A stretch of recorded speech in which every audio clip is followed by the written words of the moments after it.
These ditches where a soldier drowns in his tent. He's a smallpox victim, and there's actually 3 soldiers who drown in the same storm in different locations around here because they're too sick to lift themselves up. And when it rains here hard in a thunderstorm, that gully fills up very quickly, so you can kind of understand how it happened. Here, between the trees here, is one of the hut sites dug into the hillside. The door would have been here. It would have originally been about 10 feet by 10 feet, designed to house 6 men. Keep in mind, these same 6 men were sharing a tent, so 6 in a hut isn't a big deal, even though it's not big. 10 by 10 is a little bigger than their tent.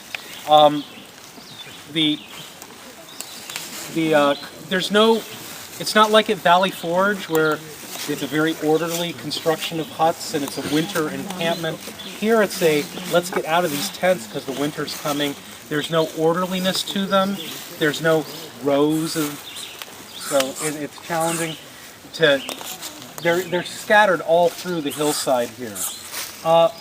One of the first things they do is, winter is starting to approach, is they get slabs of wood and put walls on the side of their tents, and then it's the tent for the roof.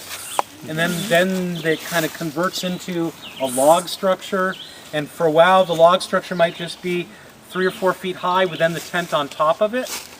And then sometimes they're actually building chimneys on the back of their tent, which, nice. Again, Civil War photographs, you can see the same kind of thing happening. You can see what they call raised tents, log and then the tent on the top. You can see these mud and wattle chimneys coming off the back of tents. Tent canvas burns up very quickly. We actually had a fire in a tent at an encampment here about 12 years ago. That tent was gone in 30 seconds. Nobody was in it.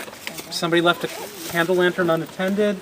It fell over, and once that canvas caught, it was gone. And then a military camp, if you remember the picture of Amherst Camp by Davies, the tents are side by side. So if one catches fire, it just goes just like row houses right through the whole row very quickly.